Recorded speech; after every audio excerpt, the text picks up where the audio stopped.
Hello friends, welcome to defence matrix. तो ये चीज़ हम जानते हैं कि एनडीटीवी द्वारा डिफेंस समिट कंडक्ट कराया जा रहा है, जहां पर एयर मार्शल नर्मदेश्वर तिवारी द्वारा ऑपरेशन सिंदूर को लेकर एक प्रेजेंटेशन दी गई और इसमें पहली बार एक बिल्कुल नई वीडियो क्लिप शेयर करी गई जो कि मुरीदके में किए गए एयरफोर्स के अटैक की थी।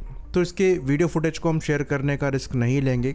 ऑल दिस वीडियो क्लिप के जो कॉपीराइट ओनर हैं ये इंडियन एयरफोर्स ही है, पर ये वीडियो एनडीटीवी के एक इवेंट में प्ले किया गया था। तो इस इवेंट का वीडियो एनडीटीवी को बिलोंग करता है, तो इनडायरेक्टली ये क्लिप प्ले हो रही है, ये एनडीटीवी के थ्रू ही आ रही है, तो वहां भी कॉपीराइट लगाया जा सकता है, इसलिए हम ये रिस्क नहीं लेंगे। अगर पीआईबी द्वारा ये रिलीज किया जाता तो डेफिनेटली हम इसको शेयर करते हैं। एनीवेज, यहाँ पर हम रेफरेंस के लिए फोटो यूज कर दे रहे हैं। बाकी जो ओरिजिनल लिंक है इस क्लिप का वो हम कमेंट सेक्शन में पिन कर देंगे। तो इस वीडियो फुटेज में बेसिकली जो वेपन फायर किया गया है उसके ऑनबोर्ड कैमरा से ये फुटेज निकलकर सामने आ रही है। ये एक long range stand of weapon है। मोस्ट लाइकली ये क्रिस्टल मेस 2 या फिर रॉक्स है, जो कि इजरायली कंपनी राफेल द्वारा बनाया जाता है, और ये सेम वेपन इजराइल ने भी ईरान के ऊपर यूज किया था।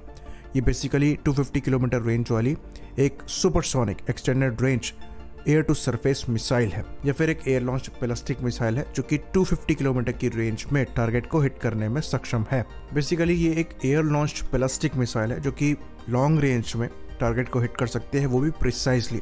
बाकी जो मेन गाइडेंस सिस्टम है इस मिसाइल का, टर्मिनल फेज में ये एक इलेक्ट्रो ऑप्टिकल सीकर है, और ये जो आप इमेज देख रहे हैं ये उसकी हो सकती है। तो अगर ये क्रिस्टल मेज 2 है तो इसे मोस्ट लाइकली Su-30 MKI ने फायर किया है, लेकिन अगर ये क्रिस्टल मेज 1 है जिसकी पॉसिबिलिटी भी एग्जिस्ट करती है तो ये मोस्ट लाइकली मिराज 2000 द्वारा फायर करी गई है। तो क्रिस्टल मेज 1 जो है ये हमारे साथ सर्विस में भी है, और ये भी अराउंड 100 किलोमीटर की रेंज में टारगेट को स्ट्राइक कर सकती हैं। तो ये मिराज 2000 फायर करने में सक्षम है, और अगर ये फायर हुई हैं तो मिराज ने ही इनको फायर किया होगा। तो ये भी आपको किल वीडियो बनाकर दे सकती हैं। तो ये बात भी हम यहाँ पर क्लियर कर दें कि पब्लिक में जितनी जानकारी है उसके हिसाब से क्रिस्टल मेज 1 जो है ये किल वीडियो रिले करती है जितनी जानकारी पब्लिक में है।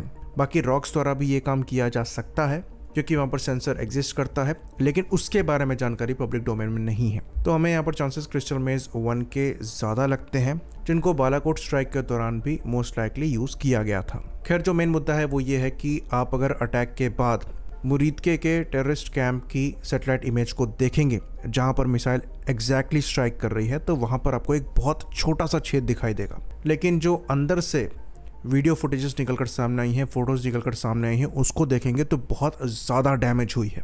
और यही मामला फंसा था बालाकोट स्ट्राइक के दौरान। तो जो JEM कैंप पर इंडियन एयरफोर्स ने 2019 में स्ट्राइक करी थी, उसमें अगर आप सैटेलाइट इमेजरी को देखेंगे तो जावा टॉप पे इस कैंप में जो मेन बिल्डिंग है उसमें भी आपको ऐसे छोटे छोटे स्पॉट्स दिखाई देते हैं। तो ऐसे 4 स्पॉट वहाँ भी देखे जा सकते हैं।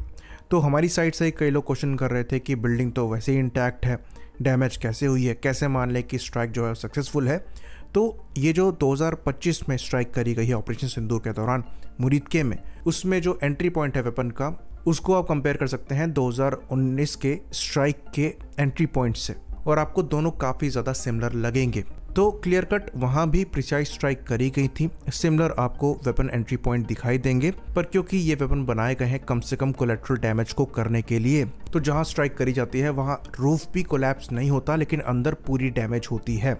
ये चीज़ मुरीदके में देखी जा सकती है जहाँ पर ये इम्पैक्ट हुआ है। इवन इसी साल जब इजराइल द्वारा ईरान पर अटैक किया गया था और इनके टॉप न्यूक्लियर साइंटिस्टों को मारा जा रहा था, तब भी एक बिल्डिंग पर इन्होंने मिसाइल से अटैक किया था जो कि एयरक्राफ्ट से लॉन्च हुई थी, और वहाँ पर इतना ज़्यादा प्रिसीजन था कि पूरी बिल्डिंग में जिस रूम में और जिस फ्लोर पे जिस साइंटिस्ट को टारगेट किया गया था उसी रूम की वॉल में एक छेद हुआ और उसी रूम में एक्सप्लोजिव फटा और टारगेट न्यूट्रलाइज हुआ। तो ये प्रिसीजन है मॉडर्न वेपन्स का। आप एक कमरे में स्ट्राइक कर सकते हैं और बगल वाले कमरे को डैमेज ना हो, और ये प्रिसीजन 2019 में भी शोकेस किया गया था। पर अनफॉर्चुनेटली उस समय जो हमारी जनता है वो भी इस मामले में बहुत ज़्यादा एजुकेटेड नहीं थी, उनको इन वेपन्स के बारे में ज़्यादा जानकारी नहीं थी, तो वहाँ वो एक्सपेक्ट कर रहे थे कि पूरी बिल्डिंग कोलैप्स होगी तो ही डैमेज है।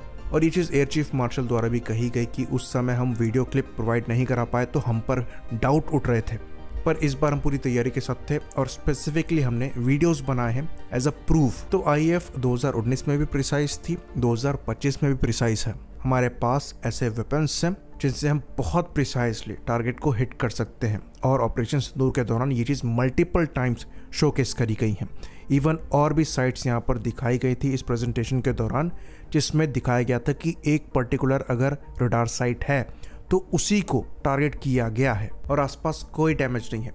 50 से कम वेपन्स एयरफोर्स ने फायर किए थे और पाकिस्तान एयरफोर्स घुटने पर आ गई थी। और मैटर यही करता है, आप हवा में हीरो बन जाओ, नीचे उतरने के लिए एयरबेस ही ना हो तो कोई मतलब नहीं है। लेकिन पाकिस्तानियों को तो हवा में हीरो चाहिए। ऑल्दो हवा में भी इनका बहुत बुरा नुकसान हुआ है, पर नैरेटिव पर ही पूरा देश चल रहा है तो इसका कुछ किया नहीं जा सकता। आई होप इन्फॉर्मेशन यहाँ पर क्लियर रही हो।